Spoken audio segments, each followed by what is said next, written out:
What do you say, everybody? Roll Tide. How about Alabama? A win today. The Kalen DeBoer era starts with a 63-0 thumping of Western Kentucky. So we're going to take your calls. We're going to talk about that. We'll hear from Kalen DeBoer, hopefully, in his post-game press conference, all that right here on the Cover Crimson post-game show. And, man, I got to tell you, there's so many different things to get into with this game, including Jaheed Campbell every single place, man. What a game for that guy.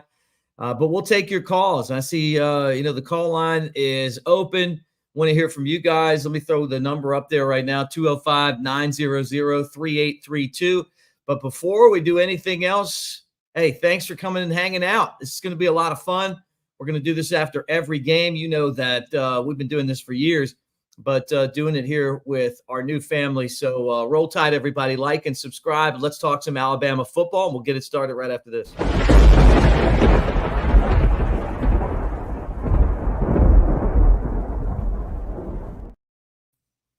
All right. Well, I can tell right now that I've got to fix some technical stuff because you guys are kind of off in the distance.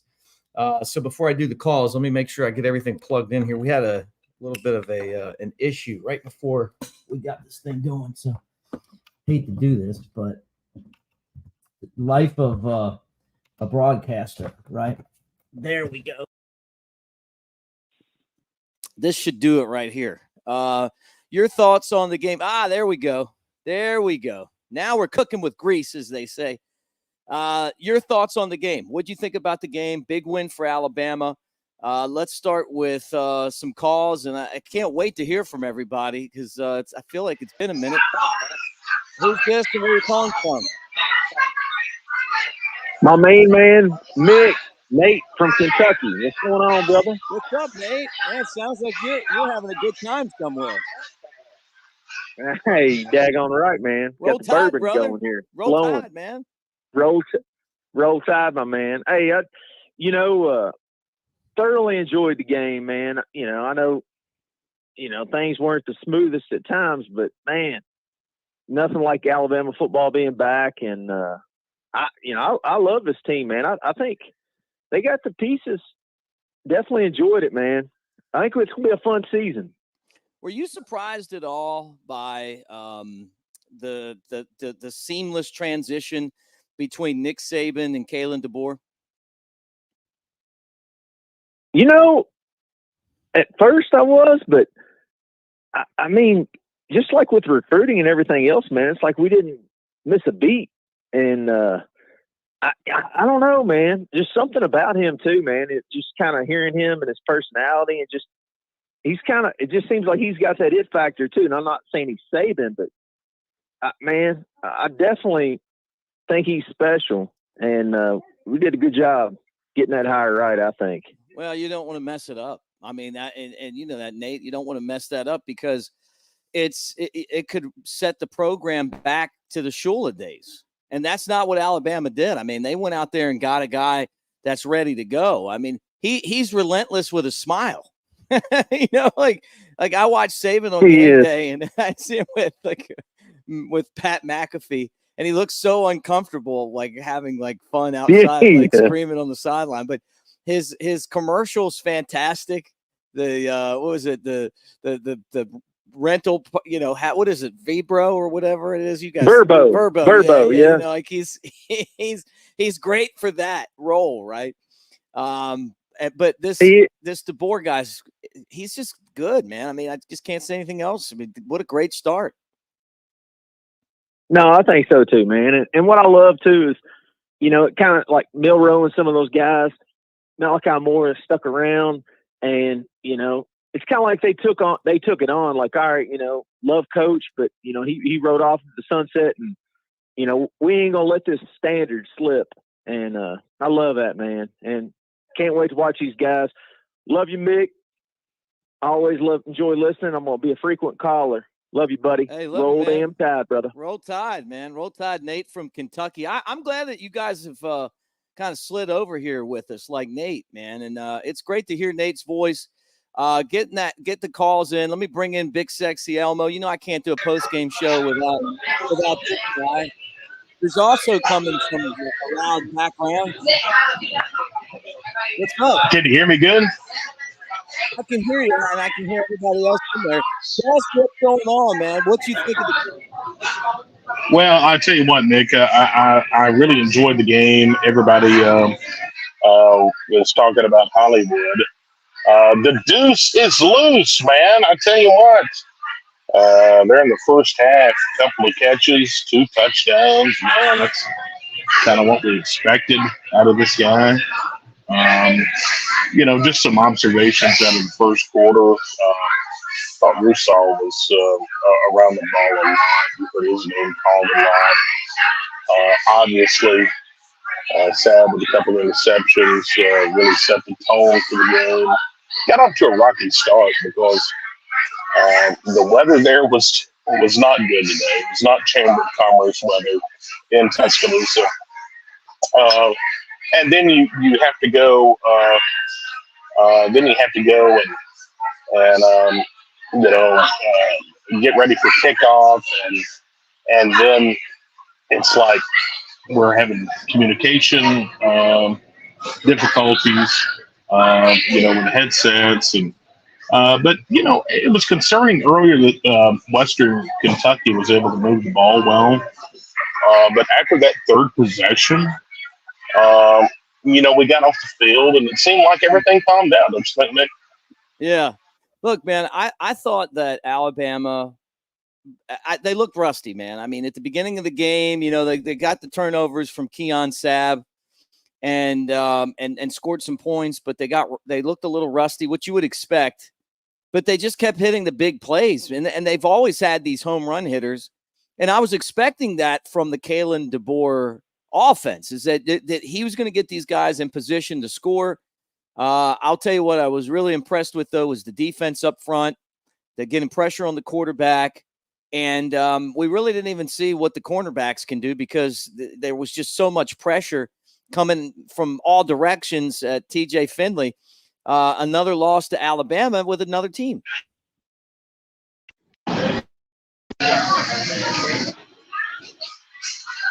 Yeah, you're right.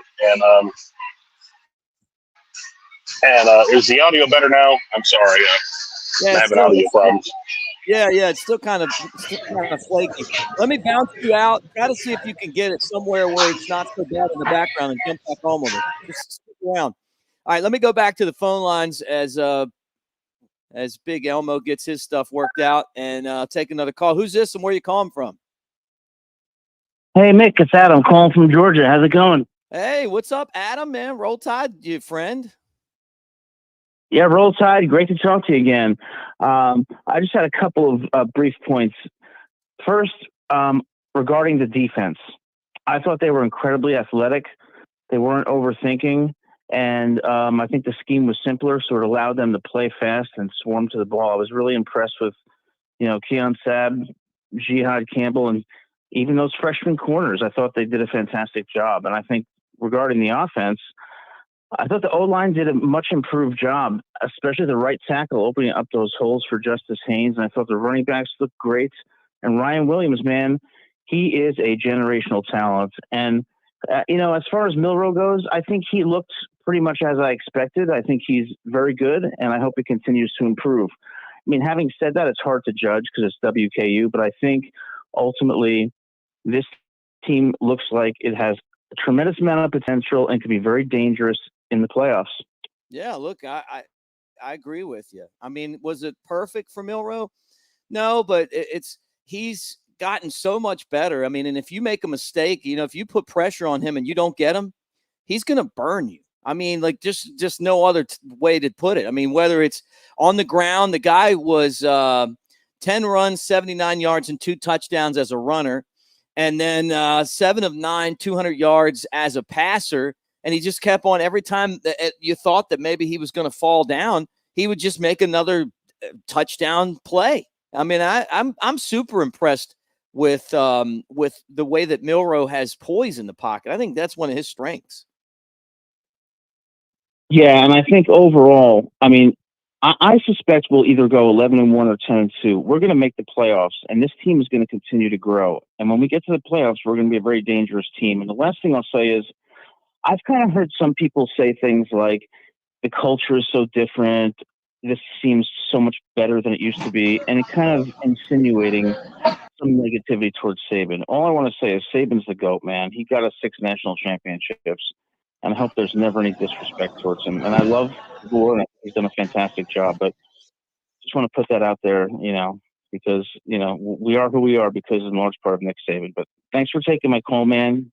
And I'll talk to you next week. Hey, good to talk to you, Adam. Thanks for coming over to Cover Crimson. I want to tell all you guys, too, please be a part of what we're doing. I'm teaming up with Clint Lamb and the guys at the next round and Mike Johnson and Jay Coker and all those guys to put this thing together. And we want you to be a part of it. You can sign up now for $1. Mike Johnson and I have a show that we do twice a week now. That's for subscribers. We're going to add some more subscriber content to it. But and then you got the message board and all the fun stuff there. But really appreciate all you guys for coming over here and jumping on with us. All right, let's take one more call, and then we'll see if Big Elmo's audio is better. Who's this and where you calling from? Hey, Mick, this is Vince. What's up, Vince? From Phoenix City, Alabama. How you doing, man? I'm doing good. Roll man. Tide. Roll Tide. Man, I would say this, man. This should be scary for the rest of the country. This was probably Alabama's C game, and they destroyed Western Kentucky, which a lot of people might say Western Kentucky, but this is probably the second best group of 5 team it is in the country. It's a whole lot better opponent than a lot of these other teams been playing, like Furman and Ole Miss played Furman. They are FCS schools. Texas played Colorado State. Auburn playing Alabama A&M. But this was an impressive performance, and this was Alabama's C game. Yeah. And I think the defense was awesome. You only gave up 130 yards. People talk about they ran a lot of plays against us, but they were averaging but 3 yards a play. So, we started out a little rusty, but I just think this team gonna be special, man. We got so much explosiveness. And I got one more thing. During the off season, I was kind of, leery of people, putting up Ryan Williams as great as he is, but I was wrong. He the truth. He's not gonna be a real deal. He's awesome, man. And he's awesome. And Keon Sapp, I'm not saying he's Caleb Downs, but he's awesome too, man. I think this team gonna be, I think we're gonna do it this year, Mick. That's all I gotta say. Thanks, man. Hey, Vince, thanks for calling in, man, and Roll Tide to you. Really appreciate you jumping on and talking. And look, I'm gonna chew on some of your points here, because Ryan Williams, I kept hearing people from practice telling me this Ryan Williams was making plays. I heard it from a lot of people that I get my information from, guys that played, guys that didn't play but been around the program for years. 2 catches, 139 yards, 2 touchdowns, including an 84-yard catch. And first game ever, man. And I'm hoping that it only gets better for him. I was absolutely impressed, just like you guys. We don't get the nickname Hollywood, and there's not a lot of times where they're gonna, that they would want you to leave high school to come play college football. But that's exactly what happened. And the guy got the job done today and had a huge game. He's going to have nothing but confidence building forward. So, Vince, great call. And again, we're waiting on Kalen DeBoer's press conference. Let's go back to the phone lines again, though, and talk. Who's this and where you calling from? Hey, Nick, it's Phil out in San Francisco, California. Oh, what's up, brother? Hey, buddy, I'm just going to hold on. Let me pop one for you. Had a crack a nice cold one to celebrate our first victory in the Kalen era. Dude, can you imagine, could this have gone any better?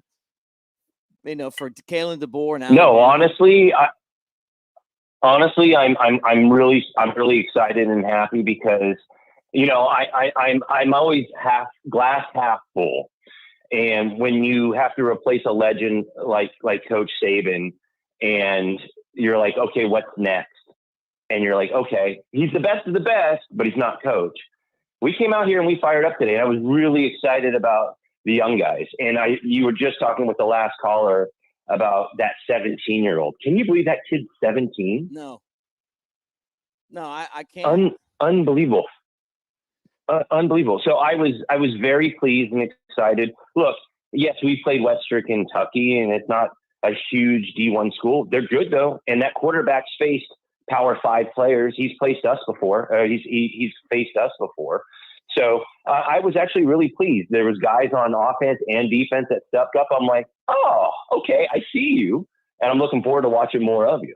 So I'm very excited. You know what, though? I have to admit, before we go down the road of it, but I have to admit what made me most excited today, the best part of the year is definitely this first week 1 of college football. And I lived for getting, and granted, we're on the West Coast, so game day starts at 6 a.m. But the first game day of the year, that is week 1, I'm there and I'm watching it. And I couldn't have been happier. Saban was so great on it. Him and Pat McAfee, they're like the odd couple. I loved watching it, especially if you watch the end of it. They were great. But even the fact that he flew back to Tuscaloosa, he was there with, I don't know if you saw it, he was there with a couple of his old players and enjoying it in the suite. I just love the fact that he's still around the program too. It's great. And he's living life, and we're blessed. We're blessed what we had in the past. And I think we've got a great future ahead of us. Is it going to be what we've had always with him, with Saban? Maybe not, probably not, but we could be worse off. Well, look, I mean, I saw that too. I mean, he looks so uncomfortable, and McAfee looks so comfortable. But you're right. I mean, it does make it fun to watch. I mean, he's so good with the breakdowns and everything else. And guys, as soon as we get off with Phil, we're going to hear from Coach Kalen DeBoer. So we'll have that. We got that queued up. We're going to play that here in a second. But I mean, I'm watching Saban. Saban needs to hire me to help him have. I want to be his wingman, Phil. I just want to teach him how to have a beer and relax a little bit, not to take himself so seriously. If he needs any help with it, he needs a transition team to go from Alabama football coach to regular guy. And I want to be the leader of that transition team. I'm going to hook him up with, teach him. We did the craft beer show. I can tell him about craft beers. We can do some bourbon. McAfee's on there with his shirt off. Saban looks like he is just like, what am I doing here? It was just so funny. You'd be the perfect person. You'd take him to Innisfree, have a beer, and then you take him somewhere else, have a nice whiskey. It'd be perfect. And you'd ease him into it. McAfee's just putting him in the deep end without like a floaties. Man, we did the show from Galette's on Friday, on this week Friday, and then aired today all across the state, the tailgate show. We need to get Saban a yellow hammer too. That's a kind of a good. Oh yeah, 1,000%. Man, the key to that is it's not necessarily getting to Coach Saban. You got to get to Miss Terry. Right. Give Miss Terry a yellow hammer. Coach Saban will have one too. Oh, she'll follow suit, right? Yeah, 100%. Well, I think you said you got to get to the press conference. I just wanted to chime in. It was a great day. It was a great day of football. It's nice to have football back. Nice to have Bama football back. And I'm just excited. We've got a great future ahead of us. I think we've got the right coach there. Yes, no, it's not Coach Saban, but we've got a great person in it. I don't know and real quick, I'll say this. The human side of all of it. I don't know if anybody picked up on this during the broadcast, but they were showing what Coach DeBoer did yesterday, and I guess he's carried it from where he's been in the past. But he brought a child in yesterday to the practice. I mean, it's the day before game practice, and he had a little bit of life in it, a little bit of human side of a little girl that came in and took a pass or took the ball and threw it and then ran a touchdown.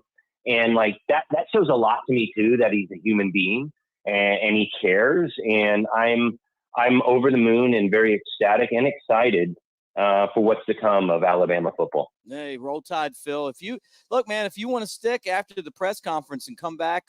But if not, man, roll tide and thanks for hanging with us. And I love that, man. I love it. I'll hang up and listen. And if I get a chance and the wife lets me, I'll be back on. All right. Well,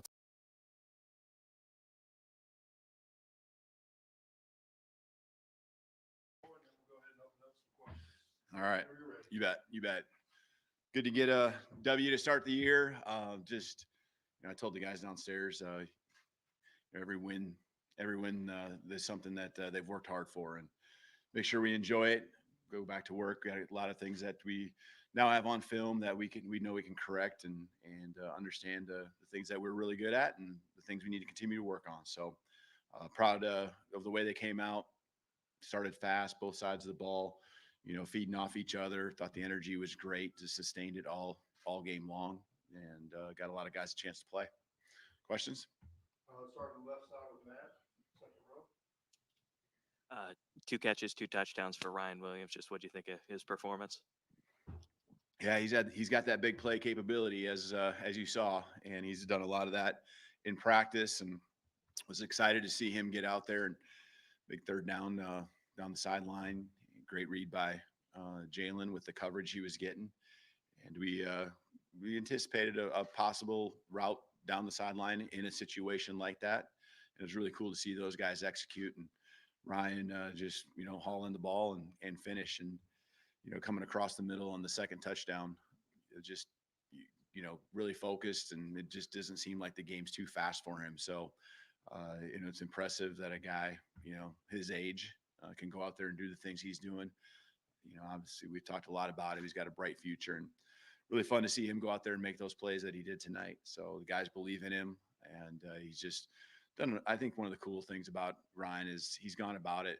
A lot of attention gets thrown his way, but he's just gone about it and really humble and just matter of fact, stay the course type of just go to work every type of day attitude. And our guys really appreciate that, and I think they're just as excited as he is for him, with the plays that he made today. Stay on the left side of the bag, Dave. Yeah, it looked like Caden Proctor might have sustained an injury during warmups. What happened there? What's his status? Yeah, unfortunately, he did. Just caught me by surprise, obviously, and couldn't go tonight. And we'll continue to evaluate tomorrow just to see the severity of it, and kind of know more here as the week goes on. Jump on the right side, second row, Anna.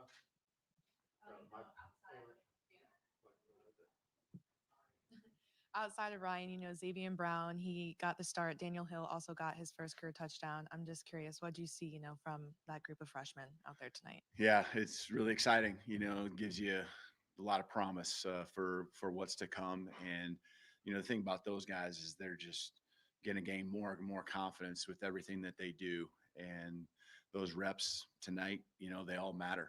And I tell the guys that every rep, we're going to keep getting better as a team. But there are certain guys like the ones you mentioned, Daniel and Ryan, many others, Xavier, that just went out there and just didn't seem like the lights were too bright for them.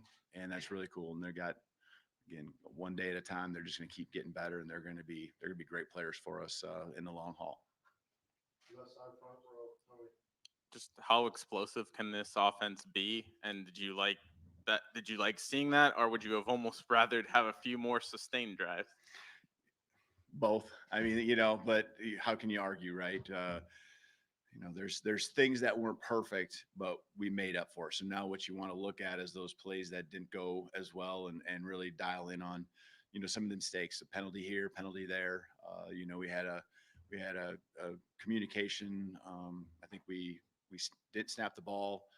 I think maybe Parker was trying to signal something and get the line locked in, and that's just a quarterback center kind of being on the same page. And then all of a sudden, it was time to snap the ball when Jalen clapped. So just things like that we can continue to get better at. But when we had the opportunity to make the plays, I'm never going to be disappointed that we're finding ways to have explosives. That's a big part of what our offense is about. And we preach it, we practice it.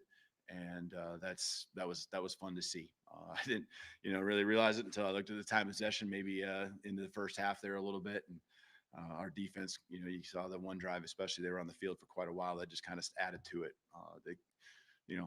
I'm never going to argue though when we have those big plays, those touchdowns that we had. Chase on the front row on the right side. Yeah, Coach, want to ask you about 2 guys. How did you think Pritchett played on the left side, given that I assume he's gotten most of his practice reps on the right side? And also your thoughts on Keon Sabb's night in the first half, a couple of picks. Yeah, it was, Pritchett really, as you said, I mean, he has, and I know you're not there, but he has taken pretty much all his reps at the right tackle spot. I think we really went back to what he did this spring playing left tackle, and it was something I know gave me confidence, and I'm sure it gave him. And he and Booker took all those reps, all spring long for 15 practices, and so I think they just really honed back in on that. I watched the film, but obviously there was a lot of good things that happened out there, and you don't do that without great offensive line play. So excited about the way he responded all of a sudden in the moment and getting thrown into that position and really just being steady. Keon Sab, just, the guy needed, it was at the right spot at the right time and made the plays. That's what it's all about. A lot of guys will be where they need to be and all that, but a little special play here and there, maybe it goes through their hands. Keon, you can just see he was ready for that moment. He pounced when the opportunity came and made some really big plays and got our offense in some great field position there early in the game. Coach, a big win, but everything outside of the actual game. Walk of Champions, fourth quarter, Dixieland Delight. What was your impressions of your first game at Bryant-Denny Stadium? Yeah, it was a lot of fun. The Walk of Champions, I think, was special for a lot of our players. It's always going to be that way, and it's can't thank our fans enough. You can just feel the energy even before you're not even here around the stadium or knowing what's going on, but you can just feel the buzz, and that was a lot of fun. The new guys, I think, especially enjoying it. The older guys, just knowing what it's all about and being in that stadium tonight. We did a great job of giving them something to cheer for, and our fans were amazing. Cheering and being loud. So can't wait to do it again a week from now. Right here, Coach. How do you feel like your staff executed the game plan as a whole on your first game inside of Bryant-Denny? Can you clarify the in-helmet communication at the beginning of the game, what that was about? Yeah, actually, so that it wasn't in-helmet communication. It was actually that their headsets went down, and the rules state that when the opponent's headsets go down, you have to take yours down too. And so I'm sure you guys figured it out, but Nick Sheridan, play caller up in the booth, actually had to come down.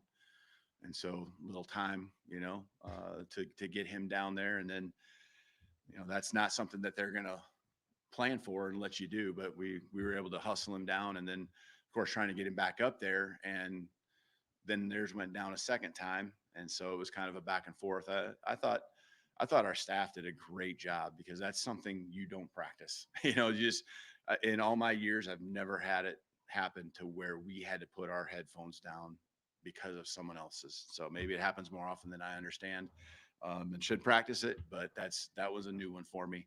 I think also the other one that was new for me was, I think maybe by the third play in the game or one of the early plays, we had two helmets come off of two of our linemen at the same play. And so all of a sudden we had a different center, left guard, and left tackle from what we've practiced all along. So kids did a great job of just adjusting to the adversity, not getting too shaken, and just continue to play. And the next guys were ready to go. So I thought our staff, I think there's some little things. We had a substitution error. We got 12 guys on the field one time defensively. Those are certain things we'll talk about tomorrow, besides breaking down the film and coaching our guys up fundamentally and then schematically. Yeah, Coach, it kind of looked like you guys rotated a lot of guys on defense, especially in the back end. Just how beneficial is it to get those guys the experience they got tonight? Yeah, it's huge. It's huge. And I'm really glad that we got that opportunity. And of course, that's part of what we want to do anyway, and keeping guys fresh, being able to sustain a high level for 4 quarters and not just dying off, but getting a lot of young guys. You see Mbakwe and Red are out there a lot, and so just they're right in the rotation, and felt good about them being out there. Never really, sometimes when there's guys you don't trust or anything, your eyes kind of get drawn to them just to make sure that they feel good and they look confident. And that's not even the case. I don't even feel like I got to worry about whether they're ready to go or not. So the secondary, just thought for the most part, they really didn't have big mistakes where all of a sudden someone's running free through the secondary and we just dropped a zone or dropped a man that we're supposed to be covering. Always things that we can get better at, situational ball, some crossers and things like that I saw in the second half there, maybe that we can get better at covering. But for the most part, I thought they did a great job. We got 3 more questions left. We're going to start with Steven right in the middle here. Coach, what makes it special having Jihad Campbell and Deontay Lawson play off each other? Yeah, just having some guys with a lot of confidence in themselves and guys that we have confidence in, and just they're just staples. They're just guys you trust, and they're hard nosed. They both can move. Can run really well. They're physical, and so very smart. A lot of the communication, especially with Coach Womack to Deontay.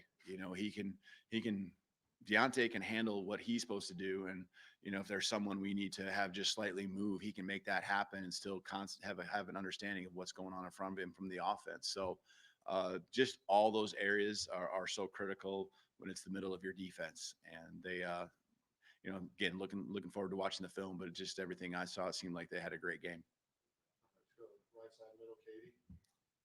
Sticking with the defense, just as a whole, how did you see them kind of embody Kane's swarm defense and sustain intensity to hold on for the shutout? Yeah, I like the never say die, kind of like just dig in when they had their backs to the wall. Some drives that were coming down the field.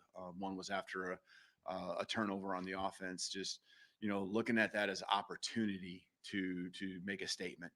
To just let everyone know that they got that mindset that they're going to play together, and it was really cool to see them get the shutout. I was happy for them, happy for Kane, and they're all flying around. There was some times we maybe missed a tackle, but there was guys right there to follow up and go make that play. And as we said, the 2 interceptions early in the game really set the tone with Keon, both with field position, just momentum and energy.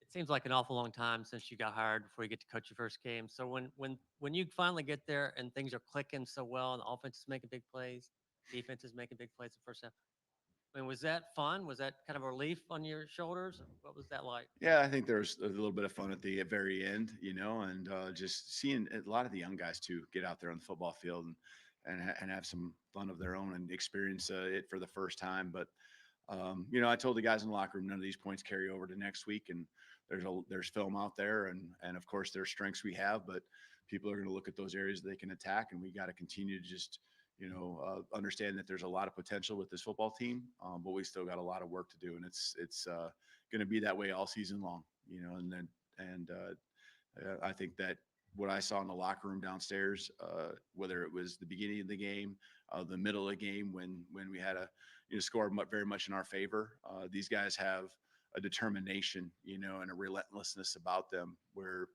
they want to be great. They just don't want to go out there and do their thing for a half and kind of just let the score kind of die off and kind of let someone hang around, or they wanted the shutout, they wanted to put more points on the board, and I just love their mindset. Awesome, thank you. Roll Tide.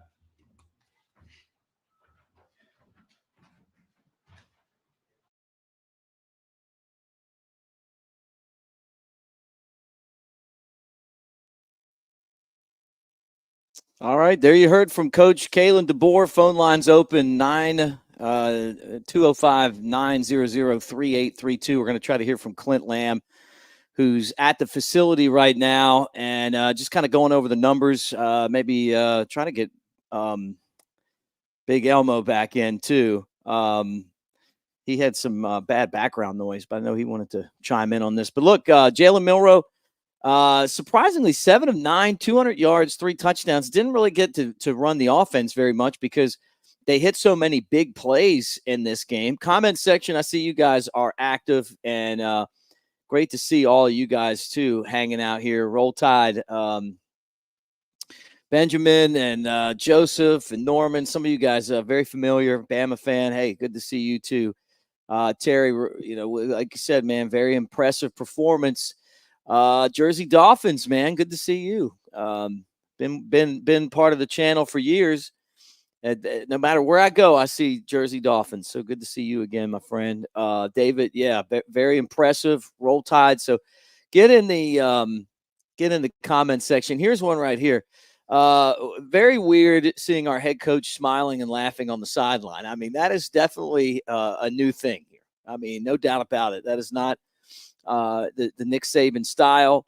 And you know, when you kind of look at the way that this ball game went, it was domination. We put the team stats right here. Bama dominated 25-10 in the first downs. They outgained them 600-145, and I don't even think Alabama had its best game. But on the ground, we knew that the rushing attack was going to be really good, and we didn't know that Caden Proctor was going to be injured at the beginning of the game, before the game even started. But we kept talking about on the channel, we've talked about it timeless, over and over again. And what I said was that whoever loses that battle doesn't mean that, that they're not going to be a contributor. And that's the, kind of the crazy thing is that Wilkin Formby and Elijah Pritchard were both really important for the game. All right, let's go back to the phone lines again and cue the phone lines up. Big Sexy Omo, is that you? Hey, man, it's Big Sexy. I'm here. Can you hear me better now? Yeah, I can hear you. Still a little background, but just go ahead and tell us what you thought about the game and kind of after hearing DeBoer, your thoughts. Man, I'm sorry about the technical issues, but anyway, no, I was listening to you there. I don't think I've ever seen an Alabama coach, smile on the sidelines. Have you ever seen that? No. Never. But and how about the luck for Caden Proctor getting injured in the pregame? Yeah. You go through the entire summer and fall, and then get injured in pregame. But I thought Elijah Pritchett came in at left tackle and did a pretty good job. Oh yeah, no doubt. But first quarter, I thought Russaw was around the ball a lot. Out of Carver Montgomery, I mean, he's a pretty good player. Sad a couple of interceptions. And he looked good. It was concerning to move the ball well. I'm talking about Western Kentucky, but third offensive possession, we got off the field, and it seemed like everybody calmed down. 14 points off of turnovers in the opening quarter. But, I'm concerned about Proctor because you're losing 743 snaps. Oh, yeah. A guy with a ton of experience, and then you move into the second quarter and,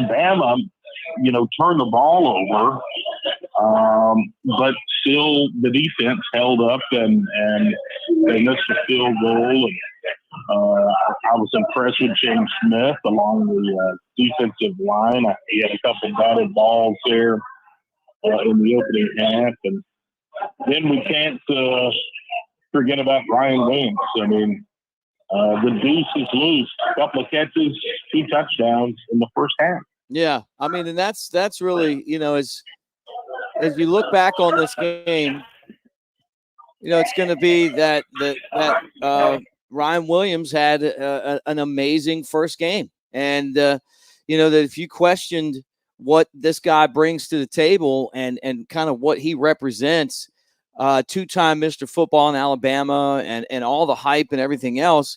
I mean, he hasn't really, I don't even think he's really learned how to even play the position yet. I just think he's learning because, I mean, he's out on the field playing, but I mean, we haven't even gotten close to seeing what the potential is for this guy. But it gives Alabama that next big weapon that they're going to be able to rely on.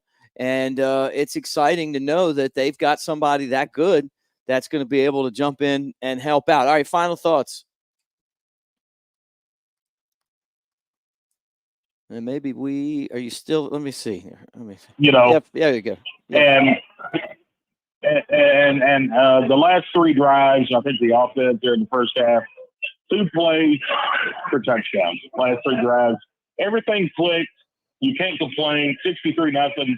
Roll Tide. Hey, Roll Tide, brother. We'll talk to you again tomorrow, and have a fun night, man. Have a cold one for me. Tip it up for Alabama. Roll Tide. Roll Tide. All right, there's my buddy right there. Big Sexy Elmo, obviously having a good time tonight. You guys can call in if you want to, and we'll, and kind of just chew on this thing. But 205-900-3832. Kind of keeping an eye on some other games. Notre Dame right now, with 30 seconds left, leads Texas A&M. So number 7 against number 20. And a lot of people wondering, Notre Dame was an underdog. And Texas A&M at home is always a tough place to play. But it looks like they're going to come out of this with a win unless something improbable happens with 30 seconds left. So, I'm trying to get it on the TV here so I can catch the end of it with you. But the games don't matter as much anymore in one aspect. And the aspect is this, that and I've got actually see Clint Lamb's going to jump on here in a second. And the aspect that with all of these new regular season, the postseason opening up, you have a lot more people, a lot more teams that can jump in. So let me throw Clint on and see if we can get him dialed in and how he sounds. I see he's out front of the stadium. What's up, Clint? What's up, fellas? How y'all doing? We're good, man. Roll Tide. Right outside of the stadium. Your thoughts on the Kalen DeBoer era? Yeah, I thought it was really interesting. Just how he attacked Western Kentucky's defense. The fact that you saw just an absurd amount of rotation, and it wasn't like your typical rotation. Now, they could have felt confident in how they were feeling about their chances of, winning the football game, and so they were willing to get into those rotations pretty early. But, I mean, they were getting, especially in the secondary, a lot of guys in there. Offensive side of the football, too, a lot of receivers. It was actually a lot of fun to watch. I was really impressed with the versatility of Jihad Campbell. That's something that we had kind of, talked about and seen. But just the fact that Deontay Lawson's obviously the biggest leader of that group, but I was pretty surprised at the fact that Jihad Campbell was kind of the guy that didn't come off the field. You saw Justin Jefferson sub in passing situations. You saw, them get all 3 guys in the field at the same time. But when they did that, Jihad Campbell was the one that was moving around quite a bit. They were allowing him to play edge rusher, and he was making an impact as a pass rusher and as an off-ball linebacker, in coverage, sideline-to-sideline ability, chasing guys down. So probably out of everybody, Ryan Williams is going to be the one that most people talk about. Jalen Milroe played a phenomenal game. Several different guys had really good performances, but Jihad Campbell, just from you were expecting it to an extent, but to what I saw, to the degree that I saw it, I mean, I was just extremely impressed with Jihad Campbell. So really good first win for Kalen DeBoer, and a lot of really good things on both sides of the football. Yeah, look, I was with you on Campbell. I mean, number 11 was all over the damn field. I mean, it was like there were 5 of them. I mean, he was – if they were running the ball, he was tackling the guy running the ball. If the quarterback was back to throw it, he was tackling him. And then if there was a pass play, somehow he's out there making that tackle as well. What an impressive game for him. And then, like you said, you kind of worry, like, I mean, this guy's so integral to this defense, like maybe give him a little rest. But I'm sure he was like Ray Lewis was back in the day for the Ravens, watching him make all those plays. To me, and I know that the comparisons have been made in the past, but it was very Micah Parsons-esque. He's not the exact same player. I don't think he's quite the pass rusher that Micah Parsons is, just because Parsons is on like a completely different level than, most pass rushers. I mean, he's a future Hall of Famer, but just his ability to do a lot of those same things, the fact that he wears the number 11, which is what, Micah Parsons both wore at Penn State and what he wears for the Dallas Cowboys, and it wasn't what Parsons is really doing now. It was like rookie year Parsons, where he's playing off the ball. He's lining up on the line of scrimmage. He's getting after the quarterback. It was just really impressive to see all the different things that he could do for Alabama's defense. And through that versatility, they were able to get a guy like, Justin Jefferson involved in this thing too, which I thought he played a pretty good game. I thought Deontay Lawson played a phenomenal game. It was just really cool. And I will say, You know, a lot of what we talked about, we had asked questions like, hey, are we going to see all three of these off-ball linebackers on the field at the same time? We did. We had talked about, you know, how much are we going to see of James Smith? Is he a guy who subs in obvious passing situations? He absolutely did. From really the first obvious passing situation of the game, he came in as an interior pass rusher. They kicked Jamarian Latham inside from the bandit spot, and then they brought in Quandarius Robinson. Quay Russaw was the one who started the game at Wolf, but it was actually Quandarius Robinson who's kind of like their primary pass rusher in that, you know, down and distance, you know, third and long type of situations. And then you had a guy like Jahad Campbell kick over to be the other pass rusher. You bring in Justin Jefferson on the field with Deontay Lawson. Just very impressed with, you know, not only the creativity to get all these guys involved, but just how hard these guys play. And that all stems from the fact that you have a lot of depth and you're willing to use that depth, keep guys fresh, and they were flying around tonight. It was fun to watch. How about Ryan Williams? A lot of us have been talking about that on here. I don't remember a better debut for a true freshman that is supposed to be in high school ever in Alabama football history. Yeah, you know, that was something you saw. We were already hearing about what he was potentially going to do. And I can go ahead and I guess in hindsight, we can kind of talk about it. When they started kind of mentioning that it was possible that Ryan Williams could get some, you know, media availability as soon as maybe week 3, it's like they're not giving a media availability to, you know, a freshman, especially if he's not playing. So, you know, you immediately start to think, okay, maybe Ryan Williams is going to end up having an impact maybe a lot earlier than we thought. I mean, and then you also say, okay, well, how often have you really seen a player come out in this debut game, regardless of who the opponent is, and just completely shred them like, you know, like it was easy? And that's exactly what Ryan Williams did. I mean, just his ability to win vertical, he adds that aspect to the offense. You know, Jamison Williams had a lot of that ability. You know, somebody brought up on Twitter when I made the comparison to Jamison Williams, which they're not the same player necessarily, but just the fact that he has that vertical speed that just very few guys have. You know, that was very JMO-esque to me. And then someone mentioned that he's kind of like a cross between Jamison Williams and Devontae Smith. And I actually really like that because he brings elements of Devontae and elements of Jamison Williams. And I'm not saying that he's going to be like, you know, that combination would probably create the greatest wide receiver of all time. And I'm not, you know, willing to go that far with Ryan Williams at this point, but just his skill set and what he can do for your offense, you kind of saw both of it. I mean, people have criticized his size at 175 pounds and thought he might have trouble on this level at that size. Not only did Devontae Smith have a lot of success playing at the exact same weight and has continued to have a lot of success playing at that weight in the NFL, but, you know, Ryan Williams did a pretty good job of not only, you know, creating some separation downfield on one touchdown, but on that second one, he was able to break a tackle and find his way into the end zone again. So, I mean, just this guy is such a special talent. What he provides your offense, I don't think people realize it's not just what he does for you, it's what his presence will do for others. And, you know, you saw a little bit of that tonight, and I can't wait to go dive into the film and really see just how much of an impact he had because of that stuff. But it was evident that he certainly did have an impact in that area. I can't wait to see, you know, what he has in store for him, you know, over the next couple of weeks, because that was probably as green as you're going to get, Ryan Williams. And from this point forward, assuming he stays healthy, I mean, he might only continue to get better from here. All right, we love super chats and we love Adam, man. Always love hanging out with Adam and all you guys. We appreciate it, though. Mick needs Yingling flight. I thought Ty Simpson looked mediocre. What do you think? $25 super chat, man. Thank you, man. I'll get me lots of flights for that.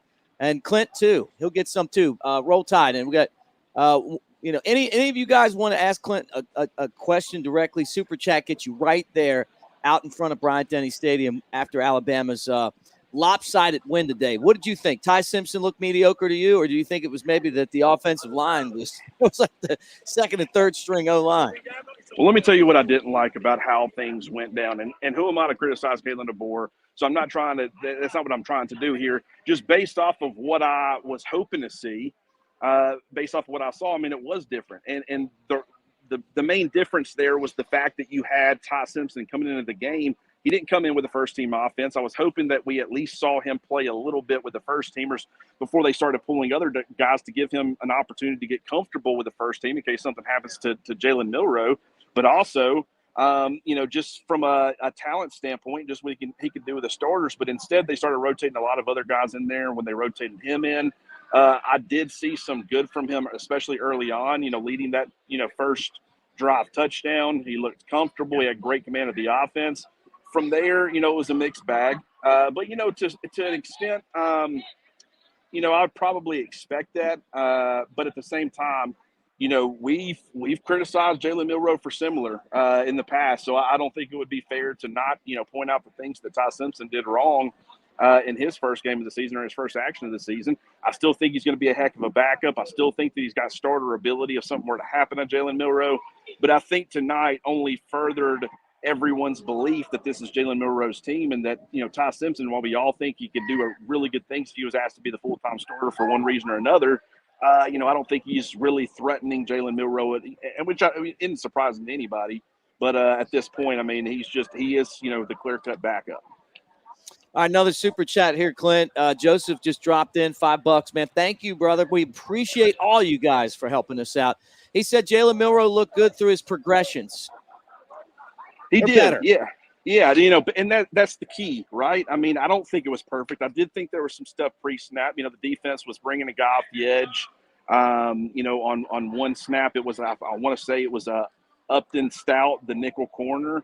I don't know if Milroe just didn't see it, or if it was he didn't understand how that blitzing nickel could impact the play, but it was just not the play you wanted to be in that situation.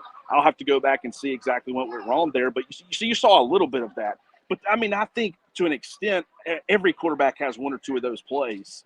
No one sees everything, even the Peyton Mannings of the world.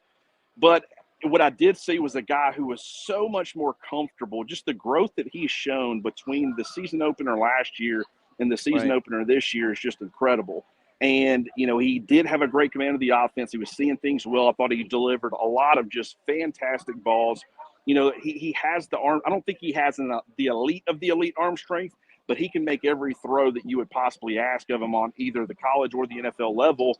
And, he put that on display tonight. That when you can include his legs and kind of what he can provide in that area, it makes him a very dangerous person. And I will say I was also very encouraged by the fact that, you saw design quarterback runs, which I was wondering how much of that we would see.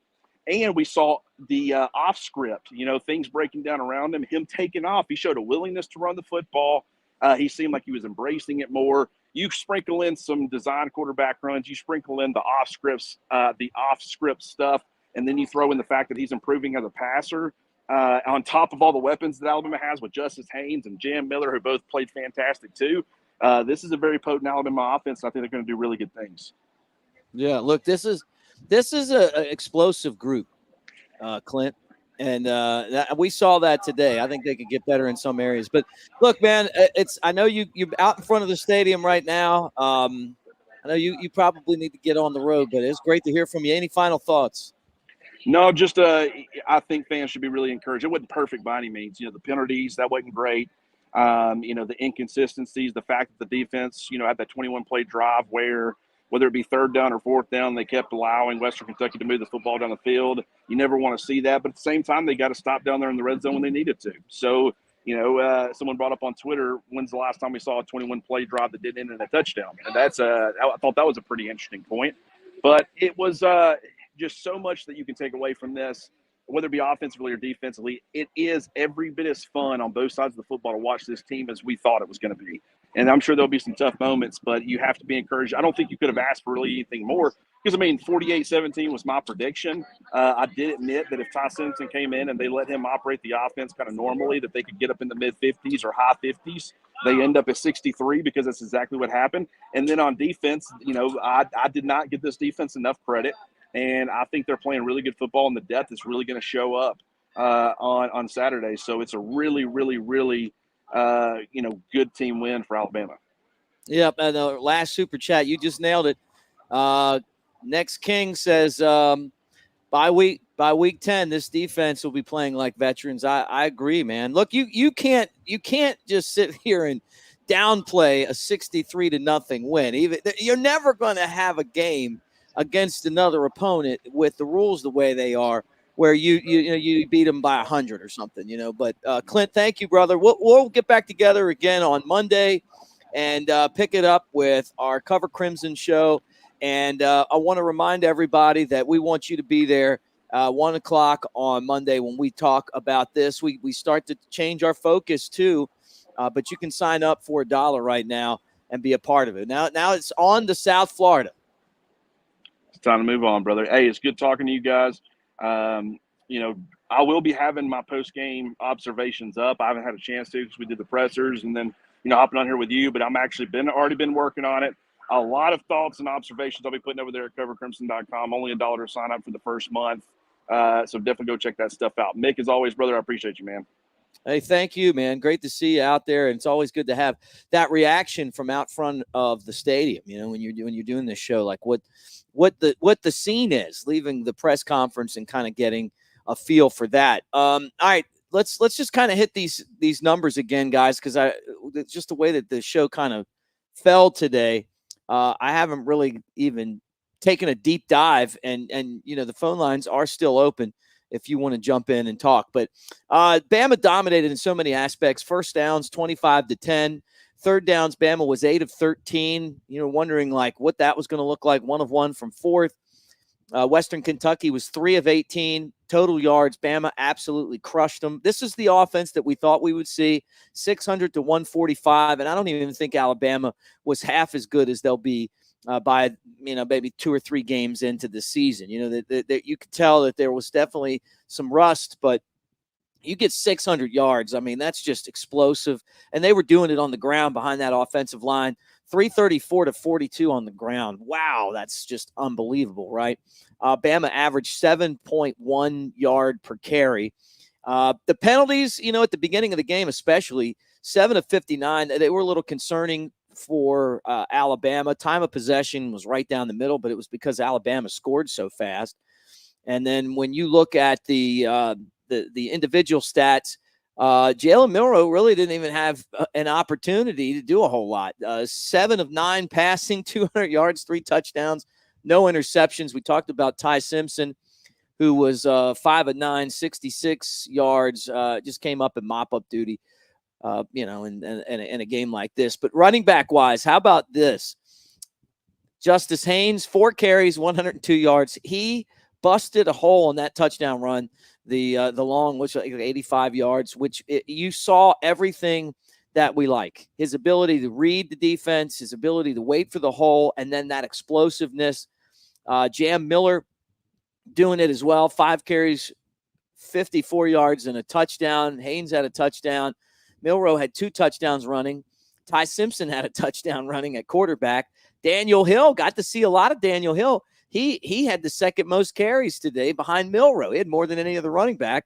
9 carries, 29 yards, and a touchdown. So it was a lot of fun seeing those guys. Now switching over to the wide receivers.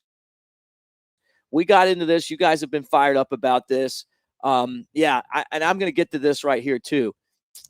This was on my notes. So SS, give me a chance here, and then I'm going to swing back to that. But wide receiver-wise, there's never been a better debut in the history of Alabama football for a guy that's supposed to be in high school, and he's a true freshman. Yeah, I'm saying it right now. I don't even know how many guys have even done that, so it's not a stretch here. But 2 catches for Hollywood Williams, 139 yards. Everybody high-five Roll Tide Willie for his assist and bringing Ryan Williams home when it looked like maybe he was going to go somewhere else. Kobe Prentice, 3 catches, 43 yards. Caleb Odom had a couple of catches in the game. Cedric Law had a touchdown, only 1 catch. Jeremy Bernard had a catch. And it was one of those games. You didn't see a lot of the guys. Manuel Henderson, only a catch. And it's because Alabama got the ball.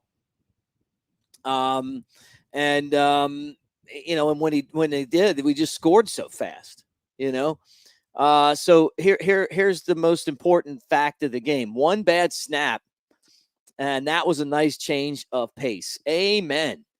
And it wasn't that Parker Brailsford was the only guy snapping the football. He was one of the only guys. I mean, he did most of them, but it was great to have a clean snap. It gave Milroe just looked like he was so much more comfortable getting the ball from the center, and it's because he was getting the ball from the center. No excuses now. We're not going to have to hear about somebody clapping hands. We're not going to have to, be talking about, well, maybe we'll get it figured out. Maybe we won't. Like, no, we got a great center, and that was, that was a great thing. And then chasing a Bass QB room can run the ball. I think so too, man. Seth says, my buddy LT will never high five Willie. I will high five him with both my hands, two hands. I enjoy Roll Tide Willie. I know he's not everybody's taste, but it was just absolutely great to get Ryan Williams to come to Alabama, and that's made such a big difference. So a little look at the defense here. Keon Sabb. We were talking about Keon Sabb. We said, I think Clint Lamb, we'll have to ask him about it on Monday on the show. I think he predicted that Sabb might have 3 interceptions. He had 2, and he missed the third. It was there, and he didn't not catch it, but it was there. And he was like, oh man, I could have had that one, on a play. Now, one of the other things I really liked was Cole Adams returning punts. It felt like the last few years under Saban, the guys really didn't want to return punts. We just got a lot of fair catches. Hey, I'll just catch it right here, and then we can just take it here. And then when Kool-Aid was back there, he would, run out of the way sometimes. They didn't want to touch the ball, and then he was out of that job by the end of the season. Cole Adams is that Javi Arenas type guy in the aspect that you couldn't tell Arenas not to try to catch and return the ball. Christian Jones, the guys that love to catch the ball and make a play. And man, I'm telling you, that was absolutely great to see. I'm really excited to watch the progress of Cole Adams returning kicks. Another great day for the special teams. Graham Nicholson, 7 of 7. Connor Talty, 2 of 2. James Burnap, 3 punts, averaged 50 yards a punt. Everything that look, I'm gonna throw it up here. Benjamin's got it, man. He is gonna break more than one. He's gonna break more than one. First thing is that you have to have just the mentality when you're returning those punts that you want it, that you want the smoke. And if you can get past that, because it's the scariest thing that you do on a football field, you can make plays. And to me, I think Javi Arenas is the best one I ever saw do it at Alabama, but there were a lot of other guys that were really good at it too. And, that's exciting. Now, on an injury front, Chris wants to know update on Proctor. We have not gotten an update. We just know that he was injured, shoulder before the game in a sling, had ice on it. Let's put it like this. Who knows what this is or what this is going to be? But at the end of the day, it's probably good that it happened now, because if it's something that he can bounce back from, maybe you get him back in time and healthy to play some of those big games, because you're going to want him in there against Wisconsin. You're going to want him in there against Georgia. But I'll tell you what, the offensive line they just jumped right in. Wilkin Formby and Elijah Pritchard battled it out for that right tackle spot. And guess what? I've been saying it on the channels for weeks.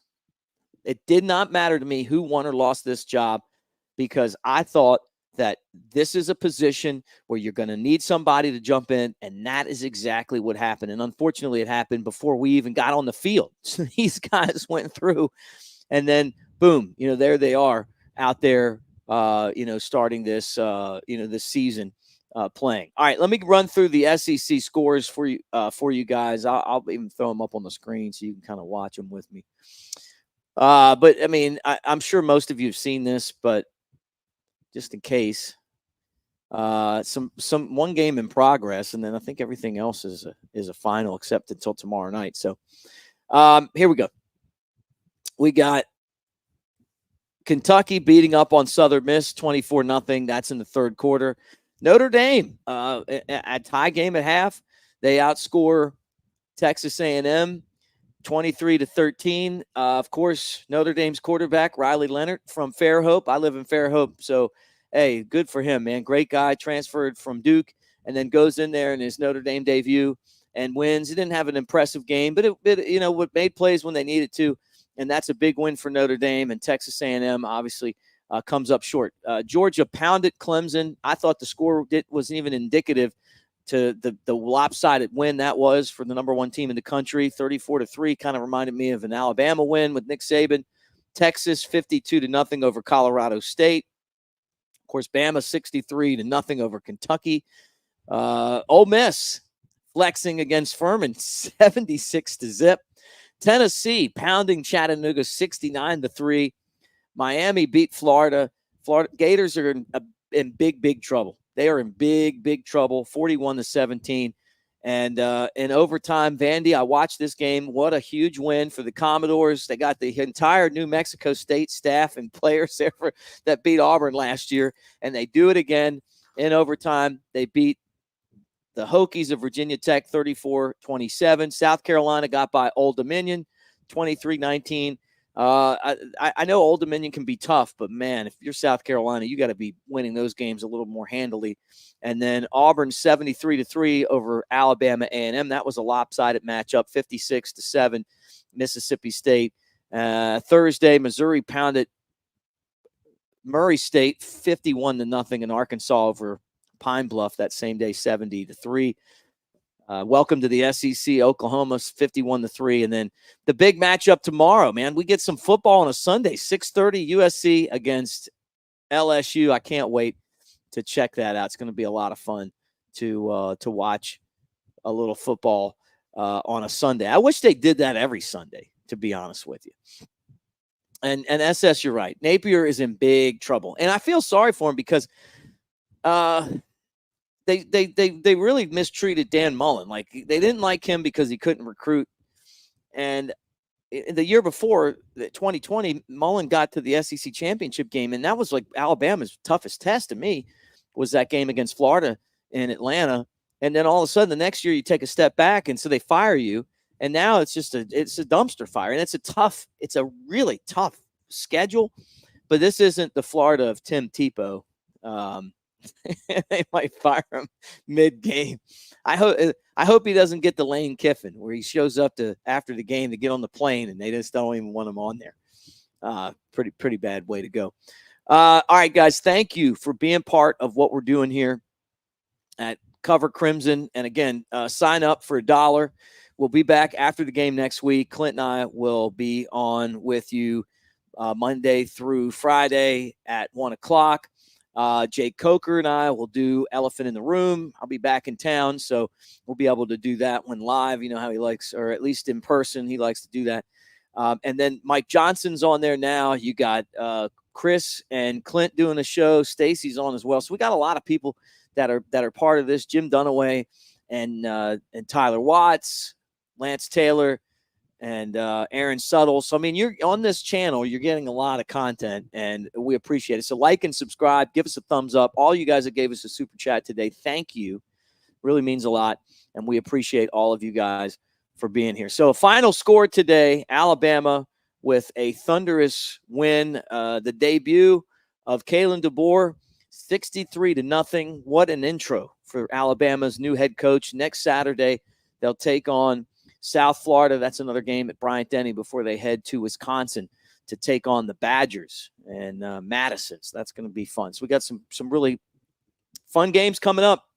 But at the end of the day, one step forward to a team that I think has a chance to win a national championship this year and is being overlooked by a lot of the competition out there. Also brought to you by MyBookie. We appreciate everyone at MyBookie. And I know you guys are going, hey, man, I knew Alabama was going to win, right? And you're going, what if I had just trusted myself enough? Well, you can do it.